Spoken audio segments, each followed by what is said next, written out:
the return of the sausages. All sorts of things that I would have wanted as a kid that I couldn't have, right? Famously, Sky TV. How'd that happen? I guess I just forgot what was going on. They're eating the dogs, the people that came in. They're eating the cats.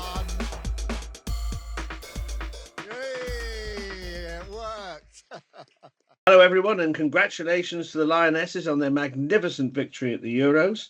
We are Frankless again today as the great man completes his summer holiday, but I have two guests that will guarantee a podcast zinging with astute comment laced with the usual downtown humour. Amongst other topics today, we'll be looking at the doctors' dispute and the pledge by the Conservative leader Kemi Badenoch to ban them from striking. We'll be asking how real are the forecasts of serious disorder during the hot summer nights over asylum hotels. Will the UK follow France in recognising Palestine, and what would that actually mean?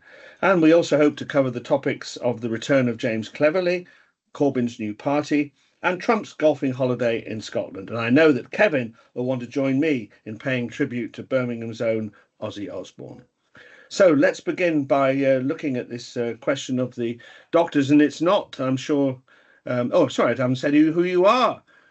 Joe Phillips, former aide to Paddy Ashdown, and Kevin Johnson, a welcome guest, a leading journalist in the West Midlands. And if I can come to you first of all, Joe, on this question of the doctors, and it's not just the doctors. News this morning that the nurses might be balloting for industrial action. My initial comment on it would be that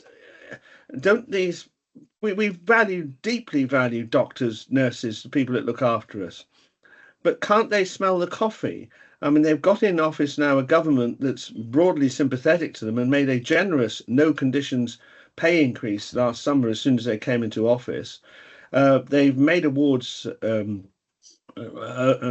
or above the cost of inflation for this year, and they're short of money. Everybody knows that. So why do you think the doctors, and possibly followed on by the nurses, are taking this line?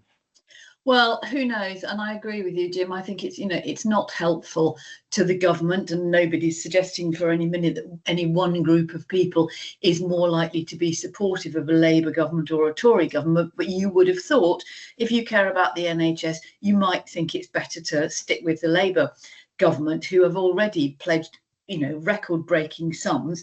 And as you said, I mean, they got a nearly 29% increase over 5 years within days of this government coming into office. They've been offered over 5% now. And it seems to me that there is very, very limited public support this time round. And their argument that, they want to have their pay restored to the equivalent of 2008 levels, some random figure based on RPI instead of the consumer price index, which seems rather peculiar. And we'd all like to go back to when rents and houses were cheaper and train and public transport was cheaper. But you have to live in the real world. And I think, what Wes Streeting has made very clear is that he's willing to talk about other things. Now, that might mean you qualify, you come out of medical school. It is a long training period, longer than anywhere else in the world, I believe. But once you come out and you've qualified, providing you commit and work for the NHS for 5 years, there's nothing to stop the government saying, okay, so we're going to wipe out your student debt. I mean, I do think, although it was good that they settled it, he was a bit daft to have gone in without any conditions. And I think, what you've got is a rather sort of militant, as far as I can tell, leadership in the BMA. And, at the same time, you've got nurses obviously, understandably thinking, well, if they're going for it, we will. Well, you've got paramedics, you've got radiographers, you've got any number of people who work in the health service. And it's not helping. It's not helping patients. It's not helping the government. And it's not helping the public purse. Well, Kevin, you will know in another connection the dangers of the escalation of pay demands with the binman in Birmingham, and that's something we may or may not get into. But what are your thoughts on the current situation in the NHS with the workforce? Well, I think it's never a Downtown Den podcast with me on without some reference to the bin strike, is there? But anyway, we'll move on from that. I think Jeremy Corbyn's waded into that one. We may come back to him later on. But I would say two things, both of which Joe referenced. One is, I don't think the Labour government coming into office really properly dealt with the industrial disputes it had coming into office, in that it dealt with them almost too quickly and didn't effectively buy in a longer term deal. I'm not saying you could have gone for a whole parliament or even for maybe 3 years, but some broader understanding that they would settle the disputes they had inherited, but that would be it, and that there would not be any sort of inflation busting increases for the next year or two, or that the kind of things, including the sort of student loan book or whatever else, other things would be factored into a broader agreement with the unions for people working in hospitals and other areas where there was an industrial dispute going on. So I don't think that was terribly smart at the outset. I do think, though, that we undervalue the importance of the 2008 global financial crisis and the impact it has had on the country and indeed, of course, the world forever and a day since. And that every conversation that we possibly have in politics has some root back in 2008, not least the problem of growth and productivity, that really living standards and economic growth overall has not really made any seismic increases since that 2008 crash. And we've not really, in economic terms or in storytelling terms, or in sort of repositioning of how this economy works and the public sector is financed, we've not really dealt with that. And then add on to that the sort of aftershocks of COVID, Ukraine, etc., and many other things. We're still living under the bunker of all of that, and no politician seems able to sort of tell a story about how you deal with post 2008, post COVID, post Ukraine. Obviously, the war's still ongoing, but post the outbreak of that, and all the other consequences that come, whether it's about environmental change, technology change, etc. We don't seem to have the politicians able to sort of craft a story, a narrative, and a new sort of political outlook, new policy playbook to deal with the consequences of 2008. And the doctors' dispute is just one part of it, I think. Interesting. I'm afraid I'm going to have to go down a bit of a rabbit hole there because you've referenced that. And one of the things, that was said after that, because of all the causes of that 2008 crash, the reckless banking practices around mortgage packages and things that didn't exist, whole raft of regulations were brought in. And even at that time, some people said, oh, well, eventually people will want to relax them and want to move on and the memories will fade. Well, Kevin, this morning you've done us a favour by reminding us of 2008. But just as a slight diversion, what do you make of this? You can see the people straining at the leash, trying to get sort of less regulation and so on. Are we going to repeat within 30 years the same mistakes? Well, exactly. I think, I just use one word, Grenfell.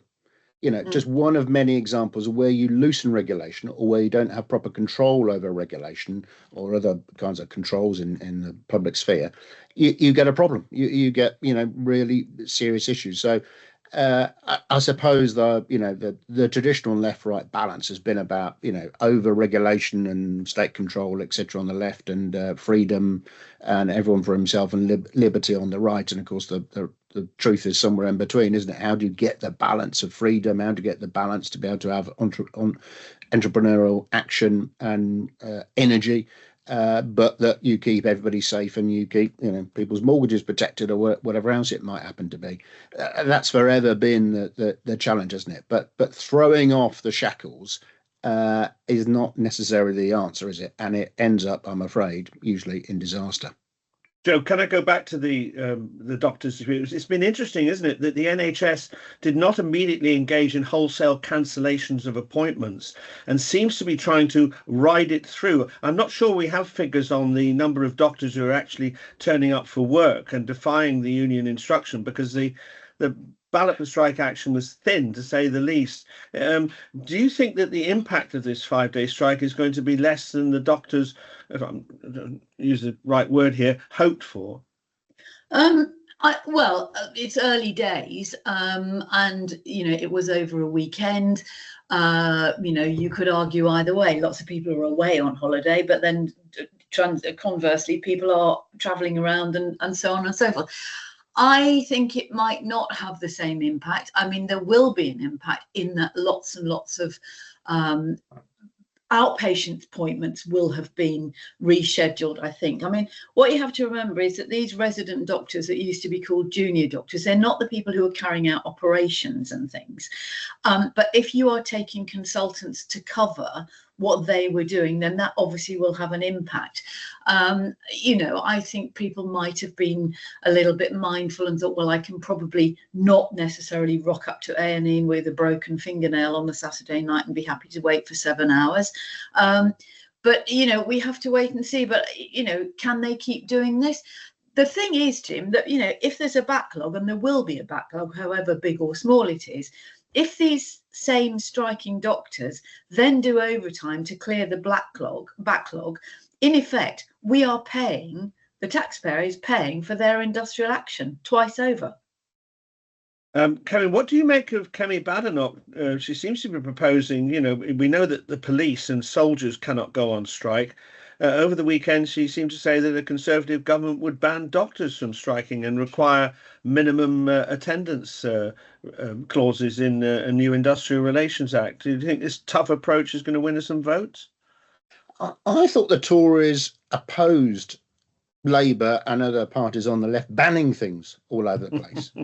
Are we really in a world where we're about banning things, where the Tory leader's best contribution to the debate is to say that she's going to ban public service workers from exercising their right to industrial disputes, including withdrawing their labour?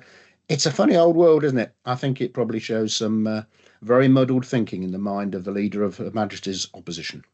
Do you think it might work, though, Joe? No. I mean, I think it's absolutely ridiculous. If Kemi Badenoch said, and we're going to, you know, suddenly recruit 1 million doctors and everybody will have a doctor's surgery at the end of the day, it doesn't matter. Nobody's listening. She can say what she likes, but nobody's listening to her. So it's absolutely ridiculous. And I think, you know, firefighters, as we know, have gone on strike. Nurses have gone on strike. I don't like anything that removes the right of people to withdraw their labour in protest. What needs to happen is that the doctors who are not supportive of this actually begin to work a little bit harder to take over control of the BMA. And Jim, you will know this because you are a student of history.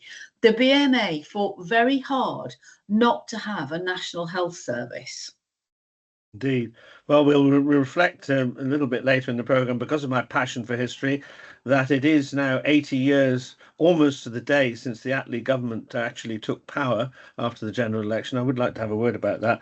But we must move on to another potentially pretty serious topic, because I always feel at this time of the year, late July going into August, it has historically sometimes been the time of disorder, hot days, people on holiday or whatever. And of course, we're particularly focused on the question of illegal immigrants being housed in hotels, and some quite serious tensions in eastern England. And the government are clearly very conscious about this, with the ministers sort of trying to identify, and the police trying to identify hotspots. You know, we've talked about the issue of the boat people and people's legitimate concerns. But Joe, do you fear a summer of discontent? I fear it in the sense that there are people whipping it up. And I think there are an awful lot of people and some sections of the media who would quite like it to happen. And I find it extremely dangerous. And I have said this on GB News and been obviously sneered at, shouted down. And if I was on social media, no doubt had all sorts of threats made against me. Well, it's presumably been pointed out to you that there are an awful lot of people who don't fit that description. They're ordinary Essex mums and dads who are concerned about what's happening near their community. Yes, and that's fine. That's absolutely fine. People are absolutely and understandably concerned. But what is concerning, Jim, is that there are elements, you know, whether it's this deeply unpleasant right-wing fascist group called Homeland that seem to be orchestrating some of the protests and getting people to turn up. And, you know, what you see are, we have this every year, Jim. Every year there are fears that there's going to be a riot at the Notting Hill Carnival. And we know there have been some years where it has been awful and there's been outbreaks of violence and people have been killed and there's been rioting and what have you. But every year it's whipped up. It's the same as international football matches or big events. it's whipped up into a frenzy. And the problem is that all the time it suits the narrative to blame illegal or high immigration for everything. It allows politicians of all parties to escape the real thing, which is a lack of investment over decades into public services. If people weren't desperate for housing, weren't desperate for decent schools, weren't desperate for doctors and dentist appointments, they wouldn't feel so strongly about a very obvious group of people in their midst who they perceive are getting all of those things that they can't. And that's the danger, I think. And I think it's, yes, the government is right to be concerned, but it's interesting, isn't it, that 40% of the people who were arrested almost a year ago at Southport, they'd all got convictions for domestic assault. And I think that gives you an indication of the sort of people who quite often turn up to these protests, who have got nothing to do with the original protest or concern. It's quite tricky for local residents with genuine concerns, isn't it, Kevin, to, you know, separate themselves from the people who are just coming along to make trouble, the sort of Tommy Robinsons? It is, and I think we have to be careful as part of the sort of, in the widest sense, the sort of media ecosystem. Here we are in the sort of podcast quarter of it, not to be part of what Joe said is the media and some politicians and some far-right activists whipping up fears or whipping up even hopes that there will be some kind of summer rioting going on. So, you know, I will choose my words carefully. None of this, in a sense, is new. Back in 2001, Ted Cantle, who was then, I think, either was in post or just finished in post in Nottingham local authority land as a chief executive, was brought in to look at the riots in Burnley and Oldham and elsewhere that happened that summer. He termed the phrase community cohesion, and that's become the sort of term that's used for a lot of the issues that surround this kind of thing that happens in summer riots, and it's happened in many times since. There are new factors at play, but many of the same things remain the same, which is, as Joe referenced, one of them being a poor state of public services, a sort of lack of hope, particularly around employment, etc. There have always been race-related type matters, but that, I think, probably what's new since 2001 is, you know, you referenced the phrase boat people, but the big numbers, relatively speaking, coming in through quote unquote illegal means and trying to get residency here and try and make a life for themselves here. And of course, just as in the law of averages anywhere else, you will have good people and bad people that come in there, but then we have good people and bad people who are born here. So I'm not quite sure what difference that really makes. And one of the other factors that came out of the community cohesion report and other reports that followed is a lack of political or community leadership. I think one of the biggest answers to what's happening in Epping and what may happen in other places is you need politicians who step up to the plate, who can narrate some sense of hope, can put things into some kind of shape and order, recognise the problems that are going on, recognise where there is a lack of cohesion, recognise where there is division and polarisation, and offer the means by which and some kind of timescale by which some of these things can either be resolved or improved. I think one of the big problems we have today is we don't have the politicians who are up to that big ask. You just referenced Kemi in our earlier discussion. And what we do have is political actors of one sort or another. And the other big factor, along with the form of immigration, is social media. Politicians and other actors who are using the social media space to whip up anger and fear and leading into violent protests. What we need is better political and community leaders. What we need is less of giving airtime to people who don't know what they're talking about. And we also need policy. Joe, are you in a position to give us a progress report on the one in, one out deal that Starmer agreed with Macron recently? Is it in place yet? Je ne sais quoi. I've got no idea. I don't know, Jim. It was a done deal, wasn't it? But I mean, there have been a lot coming over the weekend because, again, the weather's been relatively okay. I mean, there's now this thing to make it a criminal offence to overload a boat, which seems to me it's a criminal offence to overload a boat. It's not a criminal offence to a child out in a lilo with an offshore breeze. That is just bonkers. And we've seen, one episode of French police slashing a dinghy, and we've got this daft thing now about sanctions on the gang leaders. Well, how are you going to find them in foreign countries with whom we don't have an agreement on many things, thanks to Brexit? It is a huge, huge problem. And what I think there is several things. One is I think there is increasing support for some form of ID cards, although I have always been opposed to them, but I have now come, like many people, round to the conclusion that we all carry so much identity on our phones and on our internet footprint, if you like, that we might as well have it. And I think that the processing of migrants who arrive has got to be speeded up. And that is a problem. And it is always going to be a bad idea to stick loads and loads of people, mainly single men, into small towns and villages around the country, because they're very, very noticeable. And people are frightened of the other, of strangers in their midst. And then you get rumours circulating that they're all paedophiles or they're all drug dealers or whatever it is. And the whole thing becomes out of proportion. And in a way, not that for 1 minute I am proposing we go back to something like Bibi Stockholm, but there does need to be a faster processing system that needs to take a precedence over everything else, because at the moment, we've poured billions into the French economy and very little has happened. And the government coming up with these sort of, we're going to get the gangs. Well, you're not, are you? Because you don't know who they are and you're never going to track them down. Short of actually, going there and slashing the boats yourself, it's not going to make any difference, and they will find another way. So I think, there's a whole load of things but if people could begin to see that they were being processed quickly and not taken to what people perceive as comfortable, albeit 2 or 3 star hotels with clean beds, clean sheets, food and water. I mean, I'm sure they're absolutely ghastly, but, from the outside, people see it as luxury. Yeah, and I think the problem is that some of them come from countries where attitudes to women and even children are totally different from us. And I think that's part of the root of the problem. I think the answer to my question is that it has to be approved by the European Parliament, this one in, one out thing.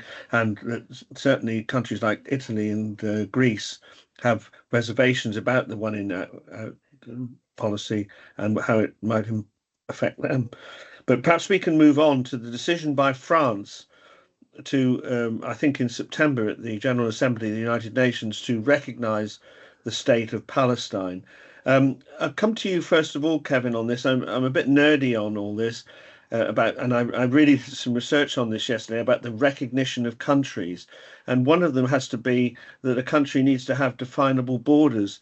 Tragically, at the moment, what is the aspiration of the formation of Palestine involves the Gaza Strip, which has been blasted back to the Dark Ages, and the West Bank of the Jordan, which now has many thousand. I mean, I saw a figure of 600,000 Israeli settlers in Judea and Samaria.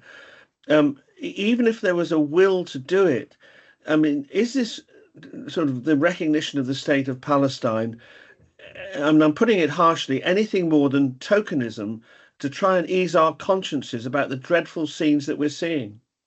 No. Do you need more than that, Jim? I mean, no. I mean, it's vacuous, isn't it? I mean, I think Starmer is probably right here to sort of hold out on it, at least for the moment, and not least going into his lovely dinner with the President of the United States this evening. I think he's right to hold out against it. Not right that I think most of us would probably agree that the Palestinians deserve their own state, and we know what the shape of that is. We all know and probably agree with the two-state solution, but it's not going to happen anytime soon, is it? It's certainly not going to happen with the current Prime Minister of Israel in post. It's not going to happen whilst the current conflicts are going on, which is horrendous and stirs us all. The sight of starving children anywhere in the world under the kind of in the kind of environment and in the circumstances we're seeing in our screens every night is horrendous, and it makes you want to react. It makes you want something to happen. It makes you want to call for something, and calling for the a Palestinian state to be properly recognised by this country seems to be the sort of easy answer to it. But it's not an answer to the problem, is it? It's not an answer to what is going on. It's not a fundamental answer to the issues of Israel state feeling safe and secure and a Palestinian state being a state in every sense of the word. These things, like so many other things we touch on this podcast, need proper solutions. They need proper worked out practical solutions. I think in these kind of circumstances, the likes of Jeremy Corbyn and his friends on the left suddenly calling for a Palestinian state to be recognised overnight, perfectly laudable, but is frankly pointless. You see, Joe, it seems to me to construct a Palestinian state with anything like coherent borders would involve the mass expulsion of these illegal settlers in the West Bank. And, if that is just practically inconceivable, isn't it gesture politics to recognise the state of Palestine? Yes and yes. We voted, the British government actually voted to recognise the state of Palestine back in 2011, I believe it was. But kept it as as part of negotiations moving towards a two-state solution, because people were a bit more hopeful back then.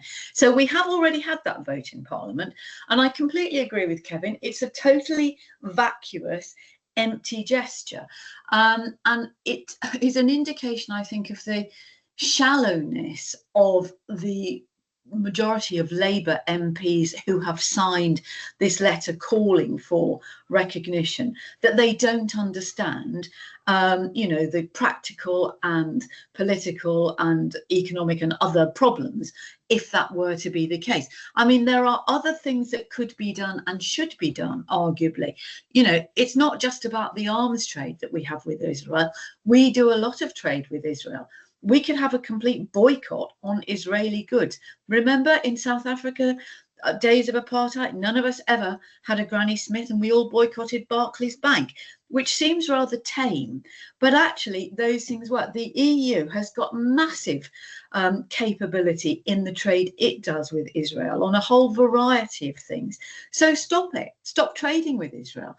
And as for the settlers, well, those settlements are against international law, and all we've done is gone, oh, that's a bit naughty, and look the other way. I mean, absolutely, you've got to get food into those people. You've got to get the UN and the aid agencies back working, and you've got to get the IDF, these trigger-happy murderers who are quite happy to shoot people and children queuing for water and food. But Netanyahu doesn't give a damn what we do. A lot of people say that things could change actually from this week, because the Knesset, the Israeli parliament, has risen for the summer, which slightly takes the pressure off Netanyahu having to keep his really, really right-wing supporters on board during this summer break. So there is maybe a possibility that Trump can exert some influence after he's had conversations with various people during his trip to Turnberry. But absolutely, it's a completely pointless gesture. Right. Well, let's now briefly turn to the golfing holiday, which seems to be turning into more of a conventional visit with serious topics being discussed around the bunkers of Turnberry. And I mean, my general observation about Donald Trump just at the moment is that his pressure on world governments to do deals to invest more in the United States under the pressure and threat of tariffs seems to be working. I think Ursula von der Leyen last night did some sort of deal with the European Union, which is hugely significant, sort of accepting 15% tariffs. So it looks as if Trump has his tough approach, which started off rather farcically, Kevin, to be honest, does seem to be working to some extent, and might sort of justify the action he took. You can't make it up, can you, really? I mean, he is able, in the chaos and disorder, shambolic nature of his administration, with his sort of riffing, as I'm sure we'll probably see in a press conferences or whatever later, is sort of riffing here and there, he's changing his mind. I mean, all of it, any of us have studied or been active in whatever way in politics and public affairs for many years would say this is madness and it will last 5 minutes. It works. Somehow or another, it does get results. And he is he's a great disruptor, isn't he? He's got the power of the American economy and the American military, which helps if you're going to be, ordering around chaos or imposing your own rules and supplanting the world order. But he's a great disruptor, and he's following through in some shambolic, inarticulate way with many, not all, but many of the things that he promised his electorate. So I'm not saying anybody should follow that playbook here, and for all kinds of reasons, not least economy and military, it wouldn't work to the same degree. But he is achieving something in his own sweet way. I would only add the rider, though, as in so many things. It's all very well. We're worried about the here, today and tomorrow. We're worried about what's going to happen tonight, what happened last night in terms of the EU deal, etc. But he is, at least in theory, only president for another 3 years, give or take. The long term matters. What comes after? Now, does he reshape things that follow afterwards? Does J.D. Vance take over?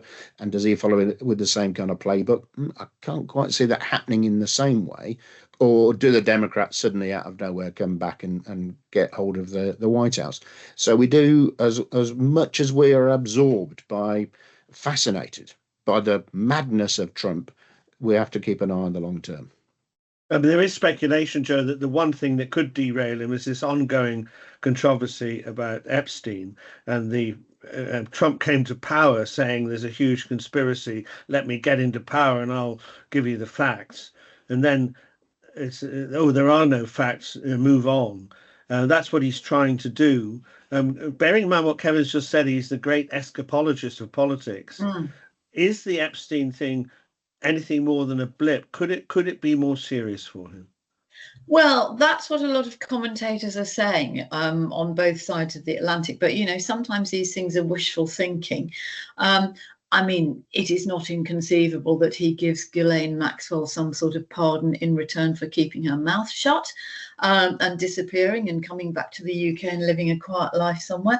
But I think, even his own supporters are saying, hang on a minute, you promised you wouldn't keep this from us. But he did the same thing with the Kennedy dossier, which didn't show anything at all. So I think it is probably niggling him, and I think it might be where his supporters and his party actually go, that is crossing a red line. But we have to wait and see. But Kevin's right, it's not just what's happening today and tomorrow, and he's just as likely to change his mind by this time next week. That's the other thing. We don't have stability. You might have got a deal on 15% with Europe as of last night, but it could change, and that is no way for people to run businesses. Let's turn to a couple of domestic political developments. Kevin, you've alluded to it a couple of times now, so you go first on this one. The formal setting up of this party, well, it hasn't actually got a name yet, but it's sort of centred around Jeremy Corbyn. Got off to a slightly bad start when the MP Sultana sort of said that we were going to be co-leaders, and Jeremy didn't seem to like that.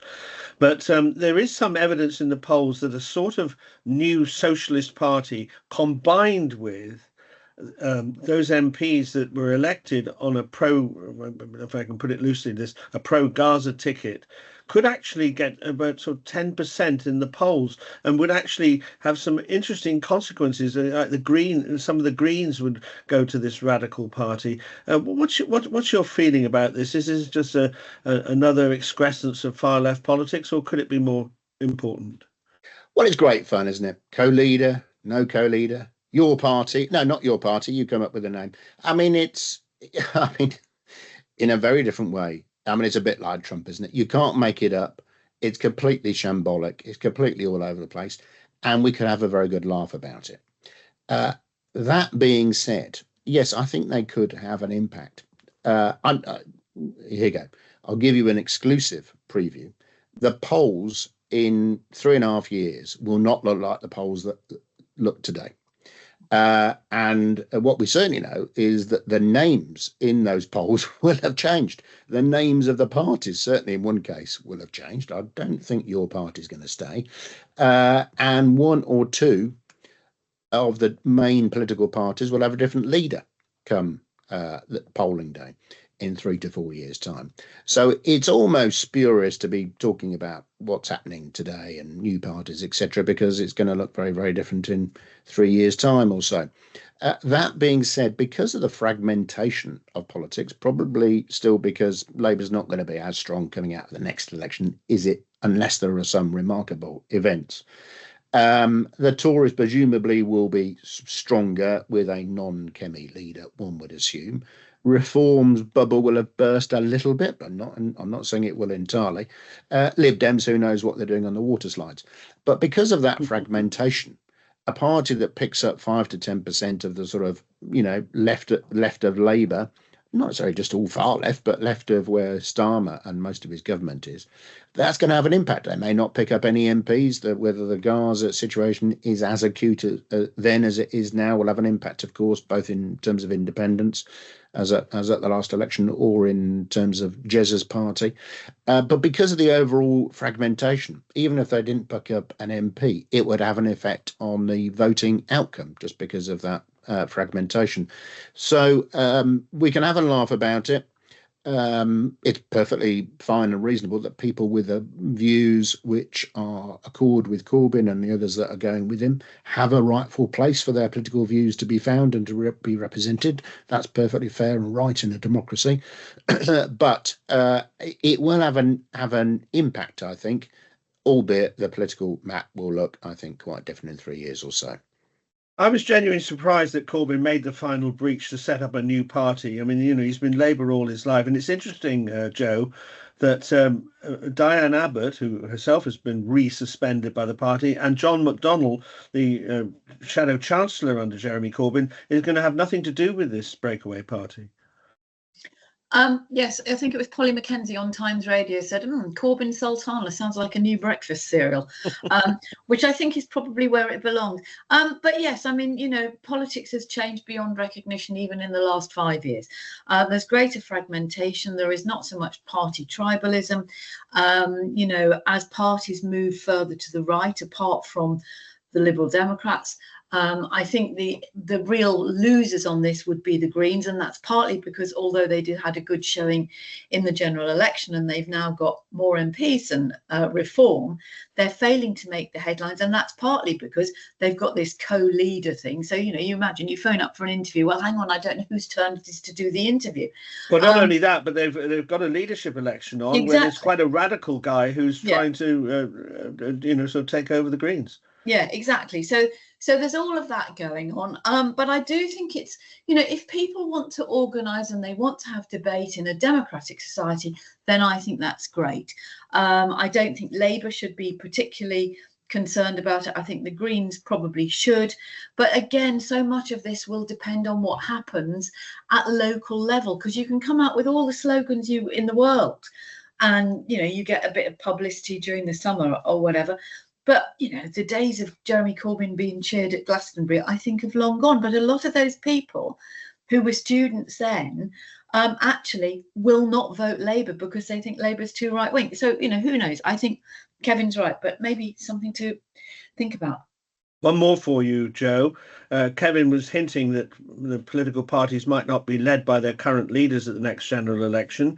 I wonder whether he had in mind James Cleverly, not to be confused with Tom Cleverly, the manager of my team, which is about to begin its campaign in Division 1, and with whom I have confused the names in previous podcasts, much to the amusement of the absent Frank.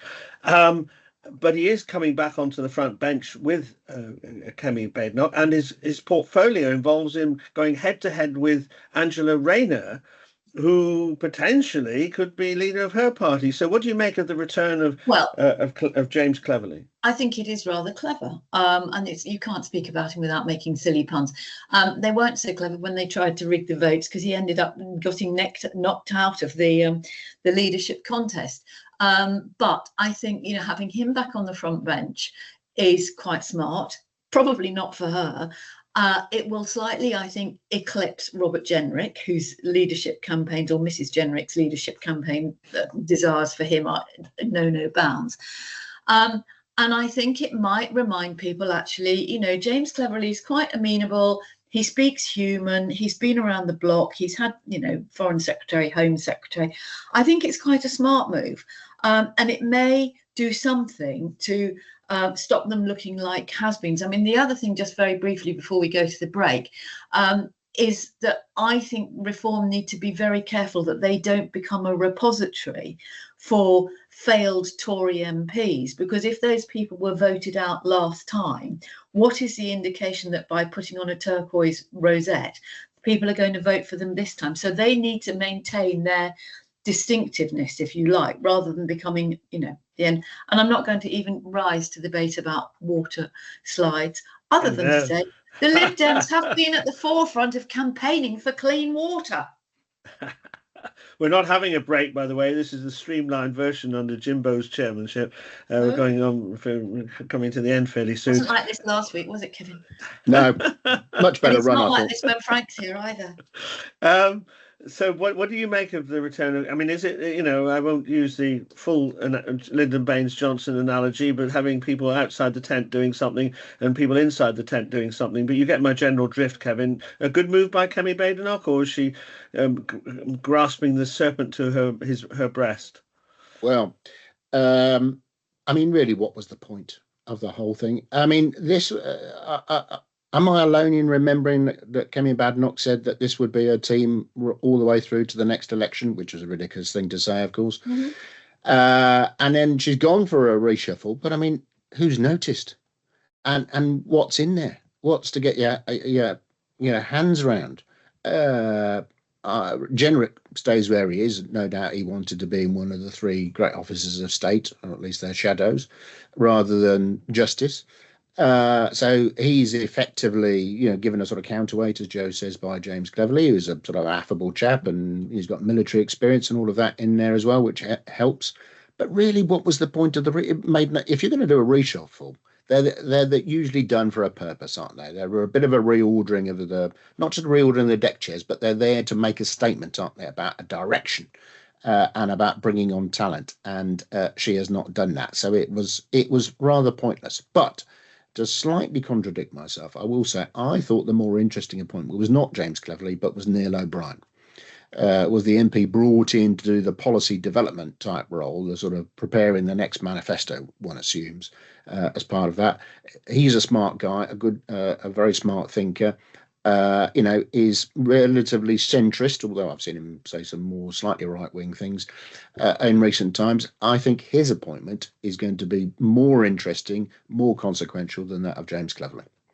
What do you think he's going to say about Kemi Badenoch? I mean, in some ways I applaud her approach, but it's starting to irritate people of not making too many policies too quickly, really thinking through and coming up with stuff in a couple of years' time. Do you think you'll want to accelerate that process, or do you think you'll go along with it? Well, I think the problem is, I'm like you, Jim. I think in normal times, you would say that was the right approach. And other parties have done it before. Both Labour and Tories have done it before. They've gone into, policy commissions of one sort or another, deep thinking and really looking at, at social attitudes and, the big sort of trends, etc. That's broadly right. But in our sort of fast moving culture today, and with reform being this sort of beast that has taken off almost from nowhere, but we all know it's not from nowhere, even with ridiculous policies on crime or whatever else they're coming out with, I don't think you can operate still trying to be the official opposition and saying, well, we'll get back to you on that, while Nige over there is doing his thing. So I think you've, slightly to counter my water slide remark, I think you've got to do a bit what the Lib Dems have done. You've got to have at least one or two policy areas where you've got something symbolic, something that says something about the direction of your party, as Cameron did in 2005. A couple of areas of policy for which you become synonymous, which maybe you haven't got the past overshadowing you because of what you did in 14 years of government. So an area of policy that you've got some sort of firmer territory on that you can say something new about. So I think you can do both, Jim. I think you can have the long-term policy commission type stuff, long-term deep thinking, but you've got to have some things to say, and she's got nothing to say. Joe, I won't indulge in discussion about water slides and things like that, but I will put a slightly waspish question to you about Sir Ed Davey. Some people are saying 72 MPs, that's a substantial chunk of Parliament, and yet the Lib Dems aren't making the sort of impact that they should. And, we're talking about leaderships and so on. We hear of the MP for Woodford, Callum Miller, very impressive Liberal Democrat. Do you think there might be a change during the course of this Parliament? I don't know. I don't see any reason for there to be, because don't forget, Jim, as you and I know, some of us more painfully than the others, the Lib Dems were virtually destroyed after the coalition, and to come back and to rebuild.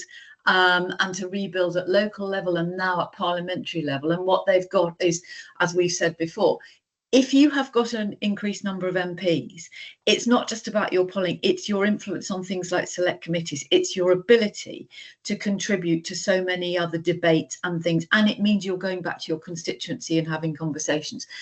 The Lib Dems have never, ever done anything in polls. They might move a point or two short of an absolute, catastrophe, which happened after the tuition fees debacle. So I don't think it particularly matters. There is no obvious dislike or discontent with Ed's leadership. And I think, they have been very clear. They remain absolutely clear on Europe because it doesn't matter. Nobody who voted Brexit is probably going to vote Lib Dem unless it's for the local council. They're very clear on social care, which this government has failed really badly to address or even mention other than, another review. And they've been really clear on sewage and water. None of those are particularly sexy things. But as Kevin says, they absolutely chose some issues where they can be really clear. And I don't really think that there is any reason to think that, why would you change Ed Davey? He gets on well with Keir Starmer. They can be critical friends. He's got a good team around him. And I think unless you have an obvious disquiet among the membership, which I certainly don't detect, then I don't really see that he would be out of position. And just to go back a little bit on the Kemi Badenoch thing, yes, you can say, oh no, we haven't got any policies, but you can only say that if you preface it by saying, because we clearly got it wrong last time, because everybody, every time they criticize government, the question is, well, what did you do or what are you going to do? So on the one hand, she says, no, we're not going to tell you what we think.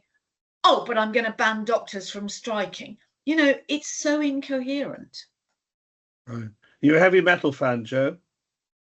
I've heard a lot of heavy metal since the sad demise of Ozzy Osbourne, which I have to say, given that it was only just over 2 weeks after he did that farewell performance, is astonishing. I mean, he must have been so ill and so frail, but to do that, it was amazing. And the tributes to him from around the world, from musicians ranging from Elton John to AC/DC and people like that, it's astonishing. You never really think of them as such pioneers musically, but they clearly were. Kevin, tell us about Ozzy Osbourne. Tell us about his importance to the West Midlands, his heritage, and what he brought. Well, it really has been an outpouring, hasn't it? As Jo referenced, following his death, and his death coming so soon after an amazing concert at which all kinds of people appeared on that stage.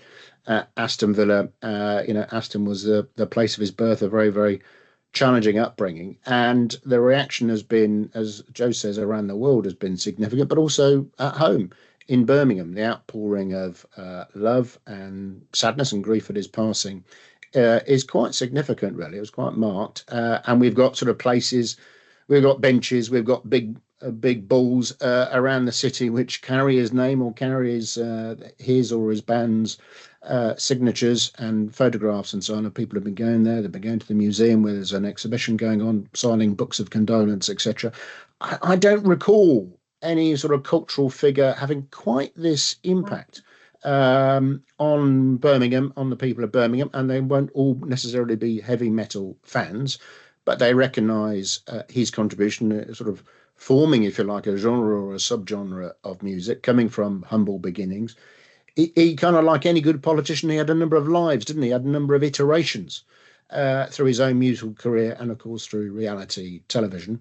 And was admired for somebody who's had the kind of challenging upbringing he's had. He's had a little tussle with crime, obviously with substances of one sort or another as well, but actually is, has got a lovability about him, and clearly was absolutely adored and loved his family. Was very much a family man, even though he was his sort of heavy metal rocker. So an amazing reaction to, and an amazing character, an amazing heritage. And I think in Birmingham we often say that we're not as good as making a meal, if you like, of some of our cultural heroes, not least our musical heroes, in the same way that in Manchester and Liverpool, they're good at doing that kind of thing with their musical heroes. So it's good that has been done both around the concert and around his sad passing.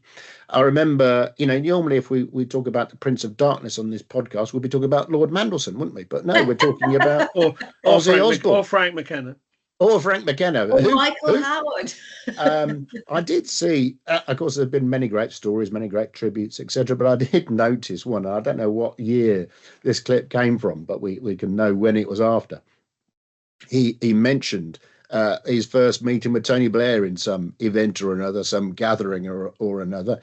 And Tony Blair came over to him, he said, and all Tony Blair wanted to say to him was that Tony Blair had been in a band and he wanted to talk about some guitar or another. And all that the Prince of Darkness wanted to talk about was what Blair was doing in Iraq and the consequences of Iraq. So he was quite politically interested, quite politically motivated, and it tells you something both about maybe where Blair's mind was and where Ozzy's mind was. I mean, it just to sort of finish off on this, we need just to explore the roots of heavy metal. I mean, I don't know whether it's actually true, but I read it somewhere that at the time when Ozzy was growing up, there still was heavy industry in Birmingham, and the factories, you could hear the noise of the machinery in the factories, and that sort of inspired in some sort of way the cultural development of heavy metal.